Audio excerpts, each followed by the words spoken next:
নমস্কার বন্ধুরা, কেমন আছো তোমরা? আশা করি তোমরা সবাই ভালো আছো। আমি অর্ঘ্য, স্বাগত জানাই আমার গল্পের ইউটিউব চ্যানেল বেড টাইম স্টোরিজে। আজকের গল্প ত্রৈলোক্যনাথ মুখোপাধ্যায়ের লেখা ভূতের বাড়ি। এই গল্পটি আমি পেয়েছি দেব সাহিত্য কুটির প্রাইভেট লিমিটেডের মানুষ থাকলে ভূতও থাকে এই বইটির থেকে। এই বইটির সম্পাদক শীর্ষেন্দু মুখোপাধ্যায় এবং সহ সম্পাদক রূপক চট্টরাজ। কোনো রকম অন্ধবিশ্বাস বা কুসংস্কারকে সমর্থন আমার এই চ্যানেল করে না।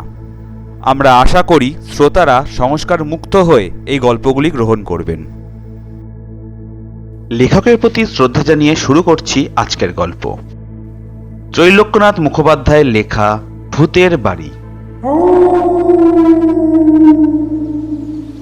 প্রথম পরিচ্ছদ। টম সাহেব। টম সাহেব বলিতেছেন, সম্প্রতি একজন পুরাতন বন্ধুর সহিত আমার সাক্ষাৎ হইয়াছিল। হাসিতে হাসিতে তিনি আমাকে বলিলেন, দেখো টম, এ লন্ডন নগরে একখানি ভূতের বাড়ি আছে। আমি উত্তর করিলাম, বটে, সত্য বলিতেছ না তামাশা করিতেছ? তুমি পণ্ডিত লোক, ভূতে তোমার বিশ্বাস নেই? আমার বন্ধু বলিলেন, না ভাই না, তামাশা নয়। সেই বাটি আমি ভাড়া লইয়াছিলাম, 3 দিনের অধিক তাহাতে বসবাস করিতে পারি নাই। বিশেষ কিছু ভয়ানক দেখিয়াছি তাহা নহে, তবে কিরূপ শব্দ হয়, মনের ভিতর সর্বদাই কেমন একটা আতঙ্ক হয়।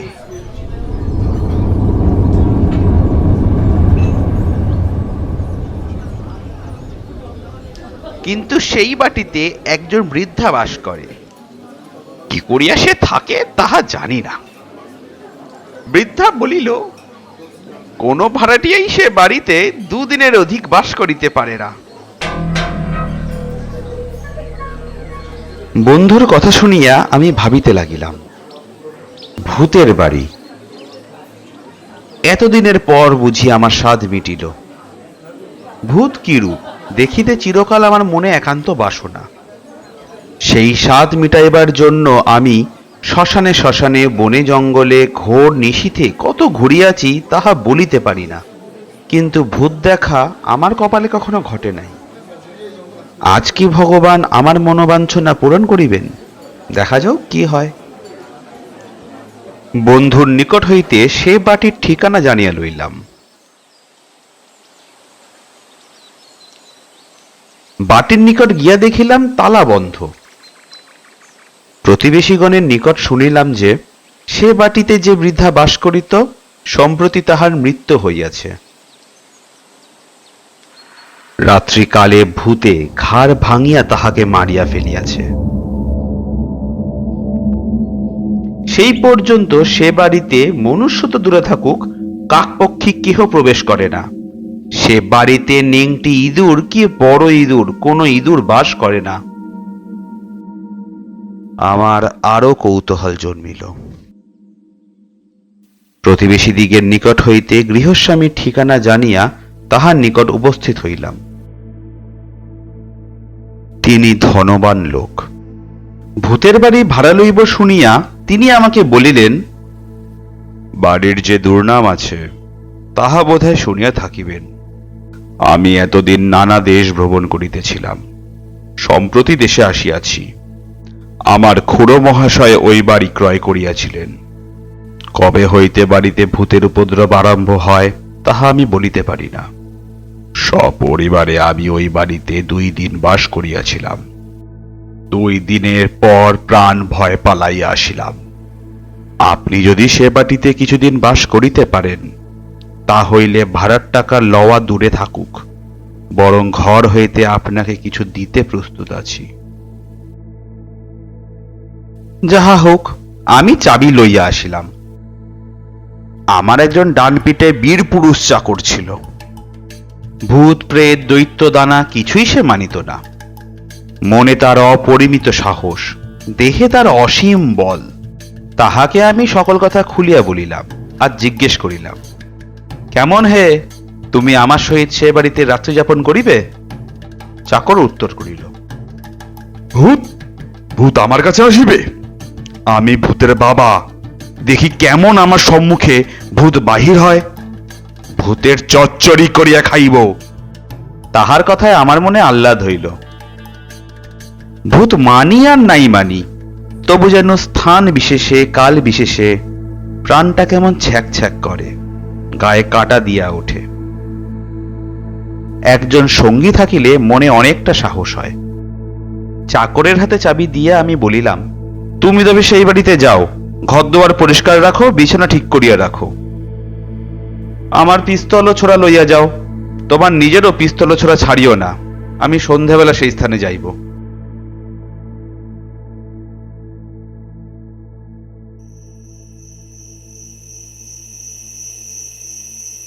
সন্ধ্যার সময় আমি সে বাড়িতে গিয়া উপস্থিত হইলাম। আমার চাকর দ্বার খুলিয়া দিল।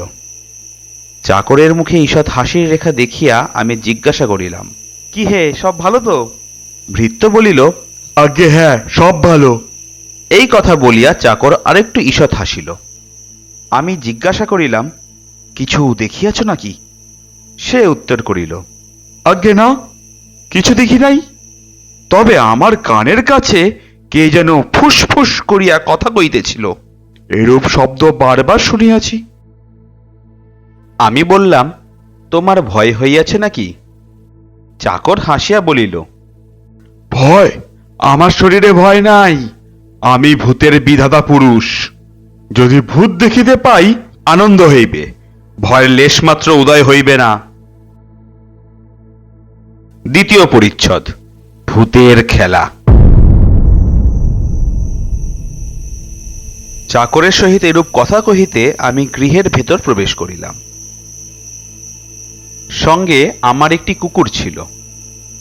কুকুরটি অতি বিক্রমশীল, ভীরুতা কাহাকে বলে সে জানিত না। আপনা অপেক্ষা দ্বিগুণ দেহ বিশিষ্ট বড় বড় ডালকুত্তাকে তাড়া করিয়া তাহাদের ঘাড় ধরিত। কোনো একটি নতুন বাড়িতে যাইলে প্রথমেই সে কোথায় ইঁদুর আছে, কোথায় আরশোলা আছে, তাহার জন্য গুলি ঘুজিয়ে কোন সে কোন শুকিয়া ফোঁস ফোঁস করিয়া বেড়াইত। কিন্তু আজ সেই কুকুরের ব্যবহার দেখিয়া আমি বড়ই আশ্চর্য হইলাম। প্রথমত, সে এই বাড়ির ভেতর কিছুতেই প্রবেশ করিবে না। অনেক আদর করিয়া ভুলাইয়া যদি বা প্রবেশ করাইলাম, কিন্তু ভয়ে একেবারে জড়সড় হইয়া গেল। পদদয়ের ভিতর লাঙ্গল রাখিয়া কুণ্ডলী হইয়া সে কাঁপিতে কাঁপিতে আমার পায়ে পায়ে জড়াইতে লাগিল। লম্ফঝম্প নাই, শব্দ নাই, ইঁদুর অনুসন্ধান নাই। আজ সে নীরব, আজ তাহার কিছুই নাই। গৃহমধ্যে প্রবেশ করিয়া আমি এঘর সে ঘর বেড়াইয়া দেখিতে লাগিলাম। প্রকাণ্ড অট্টালিকা, একতলা দোতলা তেতলায় কত যে কামরা তাহা বলিতে পারি না।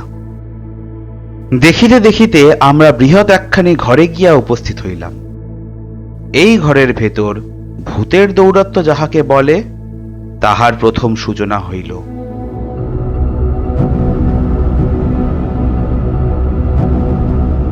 ঘরটি আমার চাকর পরিষ্কার করে নাই। মেঝেতে নিবিড় ধুলো পড়িয়াছিল, কোথাও কিছু নাই। হঠাৎ দেখলাম আমার ঠিক সম্মুখে একটি পায়ের দাগ পড়িল, শিশুর পদচিহ্ন। তাহার আগে কি আশেপাশে আর কোনো দাগ নাই, কেবল সেই একটি দাগ মাত্র। অগ্রসর হইয়া সেই পদচিহ্নের ওপর আমার নিজের পা রাখিলাম। অমনি ঠিক সেই সময় আমার সম্মুখে আরেকটি পায়ের দাগ পড়িল। আমি চাকরের গা টিপলাম, চাকরও আমার গা টিপল। এইরূপ যতই যাই, আগে আগে ধুলোর উপর ততই এক একটি শিশুর পদচিহ্ন অঙ্কিত হতে থাকে, কিন্তু কেবল এক পায়ের চিহ্ন, দুই পায়ের দাগ পড়ে না।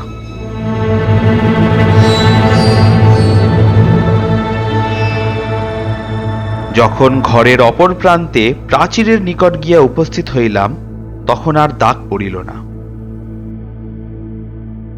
সেই ঘর হইতে বাহির হইয়া আমরা অন্যান্য ঘর পরিদর্শন করিতে লাগিলাম। ক্রমে একখানি বড় ঘরে গিয়া বসিলাম। তখন রাত্রি হইয়াছিল। সহসা ঘরের অন্য দিক হইতে একখানি চৌকি আকাশপথে উড়িয়া ঠিক আমার সম্মুখে পড়িল। আমি বলিলাম, বাহ, মন্দ কথা নয়। ক্রমে দেখিলাম সেই চৌকির উপর যেন কি বসিয়া রহিয়াছে। মানবের আকৃতি বটে, কিন্তু তাহার দেহ যেন অতি তরল ধূম দ্বারা গঠিত। কুকুরটি ভয়ে বিহবল হইয়া ঘোরতর আর্তনাদ করিতে লাগিল। চাকর তাহাকে শান্ত করিতে গেল। ঘাড় হেট করিয়া কুকুরকে শান্ত করিতেছে, এমন সময় হঠাৎ আমার দিকে ফিরিয়া সে জিজ্ঞাসা করিল, মহাশয় কি আমার পিঠে কিল মারিলেন? আমি উত্তর করিলাম, না, কি হইয়াছে? চাকর বলিল, আমার পিঠে কে ভয়ানক একটা কিল মারিল। আমি বললাম, এসব কাণ্ড কারখানা বোধহয় বদমাইশ লোকের। কি করিয়া করিতেছে ধরিতে পারিতেছি না। যাহা হোক, ইহার নিগুড় তত্ত্ব বাহির না করিয়া ক্ষান্ত হইব না। এক্ষণে এ ঘর পরিত্যাগ করিয়া আমরা দ্বিতলায় গিয়া উঠিলাম। আমার শয়ন ঘর এই তলাতেই নির্দিষ্ট হইয়াছিল, কিন্তু এখনো নিদ্রা যাইবার সময় হয় নাই। সুতরাং এই তলায় অন্যান্য ঘর পরিদর্শন করিতে লাগিলাম। একটি ক্ষুদ্র কামরার নিকট উপস্থিত হইয়া চাকর বলিল, এ কি হইল? এ ঘরের দরজা বন্ধ কেন? আমি এইমাত্র ইহার চাবি খুলিয়া কপাট উন্মুক্ত করিয়া দিয়াছি। আমি দুয়ার টানিয়া দেখিলাম, ভেতর হইতে কে খিল বন্ধ করিয়া দিয়াছে। বিস্ময়ে দুয়ারের দিকে চাহিয়া আছি। এমন সময় আশ্চর্য, দুয়ার আস্তে আস্তে আপনি খুলিয়া গেল। আমরা দুইজনে ঘরের ভিতর প্রবেশ করিলাম। এক প্রকার অমানসিক গন্ধে ঘর ক্রমে পরিপূরিত হইতে লাগিল। এক প্রকার ভৌতিক ত্রাসে আমাদের হৃদয় অবসন্ন হইতে লাগিল। সে আশঙ্কা যে কি তাহা বর্ণনা করিতে পারি না। নরজীবনের প্রতিকূল কোনো একটা ভীষণ পদার্থ যেন সেই ঘরে আছে, এইরূপ আমাদের মনে হইল। সর্বনাশ! সহসা ঘরের দুয়ার বন্ধ হইয়া গেল। সে ঘরে আর অপর দুয়ার কি জানলা ছিল না। প্রথমে দুজনে টানাটানি করিয়া দেখিলাম, কিছুতেই খুলিতে পারিলাম না। আমার চাকর বলিল, অতি পাতলা তক্তা দিয়া কপাট জড়াটি গঠিত, দুই লাথিতে ভাঙিয়া ফেলিব, দেখি ভূতে কি করিয়া রক্ষা করে।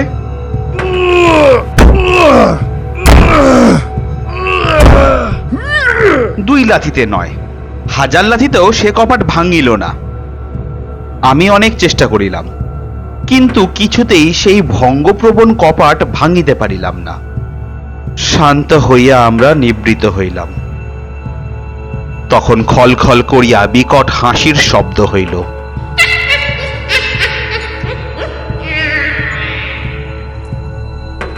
দুয়ারটি আস্তে আস্তে আপনি খুলিয়া গেল। সে ভয়াবহ ঘর হইতে তাড়াতাড়ি আমরা বাহির হইয়া পড়িলাম। সে ঘর হইতে বাহির হইয়া আমরা বারান্দায় দাঁড়াইলাম। এক পার্শ্বে মিটমিট করিয়া কেমন একটা নীল বর্ণের আলো জ্বলিতেছিল। কি আলো, কোথায় যাইতেছে দেখিবার নিমিত্ত আমরা তাহার পশ্চাৎগামী হইলাম। সিঁড়ি দিয়া আমাদের সঙ্গে আগে আগে আলোটি তেতলায় উঠিতে লাগিল। তেতলার উপরে উঠিয়া সামান্য একটা শয়নাগারে প্রবেশ করিল। যে বৃদ্ধা এই বাড়িতে একাকী বাস করিত, এই ঘরটি তাহার ছিল, আমরা এরূপ অনুমান করিলাম। ঘরের ভিতর একটি দেরাজ ছিল। খুলিয়া দেখিলাম, তাহার ভিতর একখানি রেশমের রুমাল রহিয়াছে। রুমালের একধারে দুইখানি চিঠি বাঁধা রহিয়াছে। চিঠি দুইখানি লইয়া সেই ঘর হইতে বাহির হইলাম। দ্বিতলায় আসিবার নিমিত্ত সিঁড়ি দিয়া নামিতে লাগিলাম। মনে হইল আমার পাশে পাশে যেন আর কে নামিতেছে।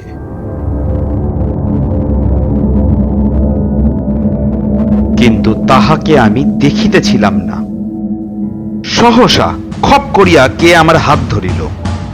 আমার হাত হইতে চিঠি দুইখানি কাড়িয়া লইবার নিমিত্ত কে যেন বারবার চেষ্টা করিল। দৃঢ় মুষ্টিবদ্ধ করিয়া আমি তাহার সে চেষ্টা বিফল করিলাম।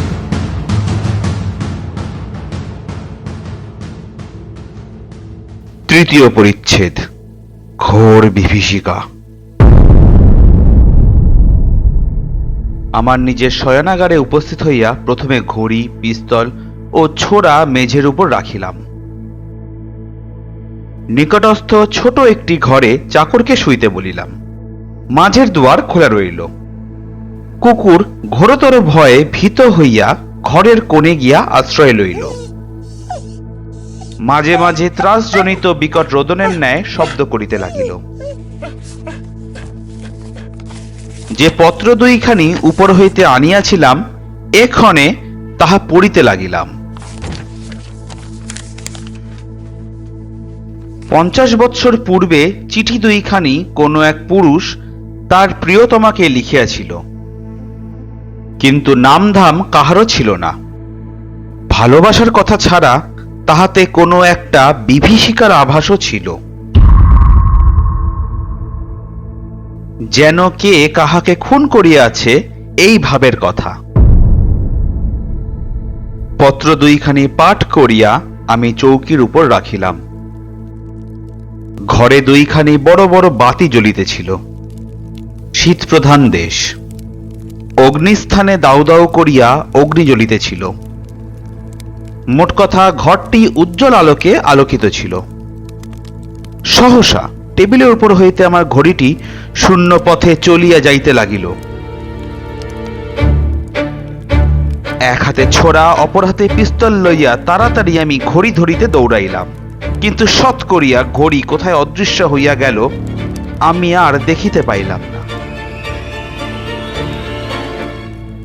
পুনরায় আমি চৌকিতে বসিয়া একখানি পুস্তক খুলিয়া পড়িতে লাগিলাম।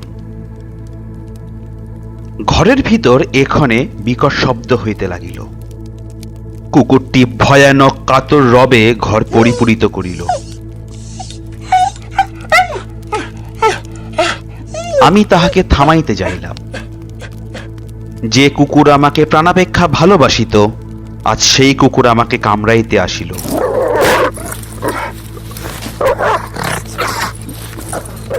দংশন ভয়ে আমি তাহার গায়ে হাত দিতে সাহস করিলাম না। চাকর এমন সময় সহসা তার ঘর হইতে দৌড়াইয়া আসিল।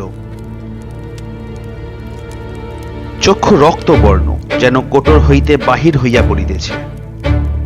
তাহার সর্বশরীর রোমাঞ্চ হইয়াছে, মাথার চুল সব খাড়া হইয়া উঠিয়াছে, মুখে শিল মারিয়া দাঁড়িয়াছে। মহাশয় পলায়ন করুন, মহাশয় পলায়ন করুন, এই স্থলে আর তীরার্ধকাল থাকিলে মারা পড়িবেন। বাপরে, ধরিল রে, মারে। এই রূপ চিৎকার করিতে করিতে সে আমার ঘর হইতে বাহির হইয়া তরতর করিয়া লাফে লাফে সিঁড়ি দিয়া নামিতে লাগিল। তাহাকে ফিরাইবার নিমিত্ত আমি পশ্চাৎ পশ্চাৎ দৌড়াইলাম, কিন্তু ধরিতে না ধরিতে সে সদর দরজা খুলিয়া ঊর্ধ্বশ্বাসে পলায়ন করিল। সেই ভয়াবহ শ্মশান সদৃশ্য অট্টালিকার ভিতর আমি এখন একা পড়িলাম। এখন প্রাণে আমার অতিশয় ত্রাস হইল। একবার মনে ভাবিলাম আমিও পলায়ন করি, কিন্তু বন্ধু বান্ধব সকলে হাসিবে ও বিদ্রূপ করিবে।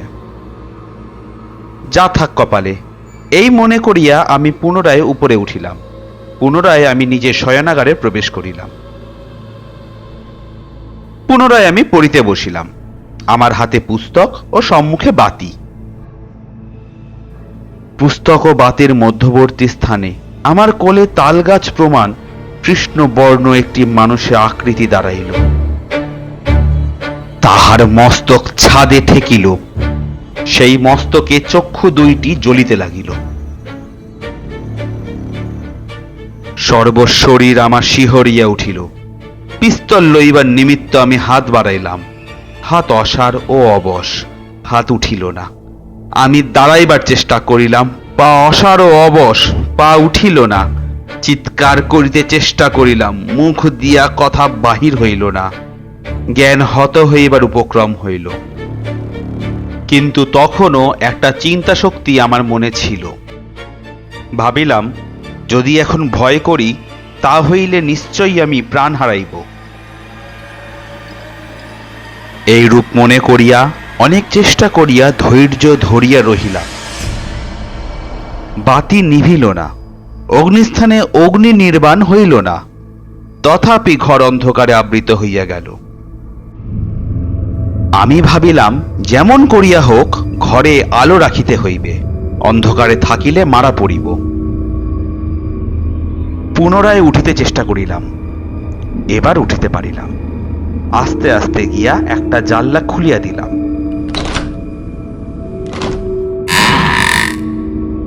অল্প অল্প চাঁদের আলো ঘরে প্রবেশ করিল। সেই আলোকে দেখিলাম যে তালবৃক্ষ প্রমাণ কৃষ্ণ বর্ণের বিকট মূর্তি তখন সম্পূর্ণভাবে ঘরে নাই, কেবল তাহার ছায়াটি এক পার্শ্বে দণ্ডায়মান রহিয়াছে। পুনরায় গিয়া চৌকিতে বসিলাম। পীত, হরিত, লোহিত নানা বর্ণের গোলাকার আলোক এক্ষেত্রে ঘরের চারদিকে ঘুরিয়া ও গড়াইয়া বেড়াইতে লাগিল।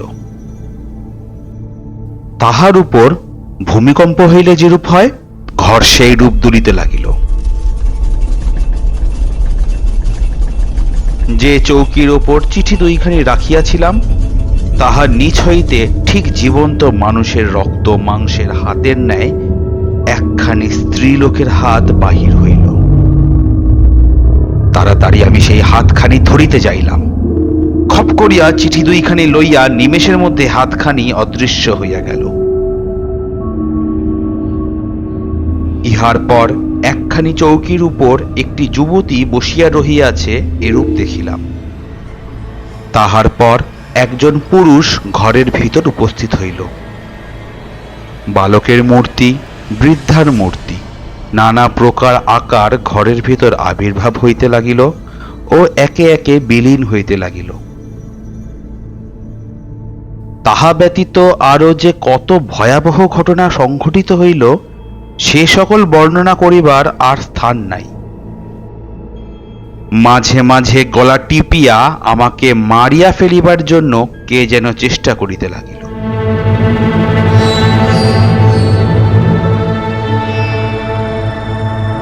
আমার ঘাড় ভাঙিয়া দিবার জন্য মাঝে মাঝে ঘাড়ে হাতও আসিতে লাগিল। সাহসে ভর করিয়া আমি বারবার সেই ভৌতিক হাত ঝাড়িয়া ফেলিতে লাগিলাম। সে রাত্রিতে আমি যে কি করিয়া প্রাণে বাঁচিলাম তাহাই আশ্চর্য কথা। চতুর্থ পরিচ্ছেদ, শেষ কথা।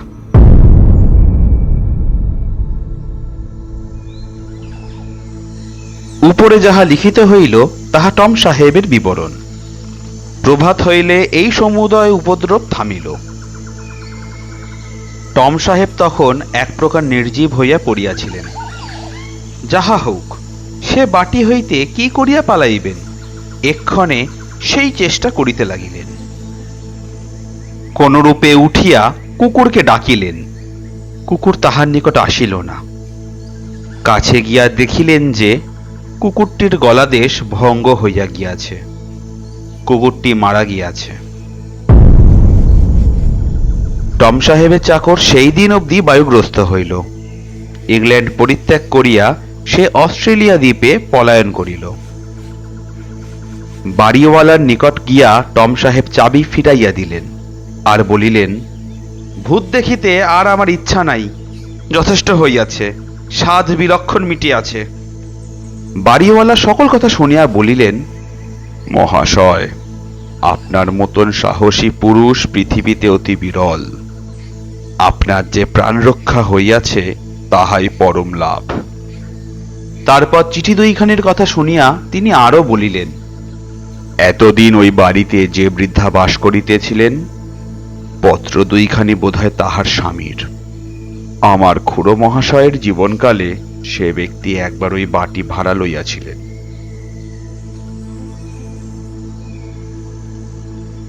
বৃদ্ধার স্বামী অতিশয় পাষণ্ড ছিল।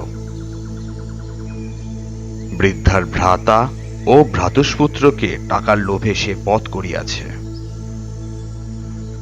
দিন কতক এইরূপ জনরব শুনিয়াছিলাম। যাহা হোক, ওই বৃদ্ধা ব্যতীত সে বাটিতে এ পর্যন্ত আর কেহ বাস করিতে পারে নাই। বৃদ্ধার মৃত্যুও সেদিন অকস্মাৎ ঘটিয়াছে। এ সম্বন্ধে নানা লোক নানা কথা বলিয়া থাকে। সেই অবধি এমন একটি লোক পাই নাই যে সাহস করিয়া বাটির ভেতর প্রবেশ করে। বাড়িটি দেখিতেছি আগাগোড়া ভাঙিয়া ফেলিতে হইবে। টম সাহেব উত্তর করিলেন, বাড়িটি আগাগোড়া না ভাঙিয়া একটি কর্ম করিলে হয়। যে ঘরে আমরা বন্ধ হইয়া গিয়াছিলাম, যে ঘরে বিকট গন্ধ বাহির হইয়াছিল, কেবল সেই ঘরটি ভাঙিয়া দেখিলে হয়। বাড়িওয়ালা তাহাই করিলেন। সেই ঘরের মাটির নিচ হইতে নানা রূপ অদ্ভুত দ্রব্য বাহির হইল। তাহা কি সে কথা বলিবার আর স্থান নাই। বাড়িওয়ালা সেই সমুদায় দ্রব্য পোড়াইয়া ফেলিলেন। সেই দিন হইতে ভূতের উপদ্রব থামিয়া গেল।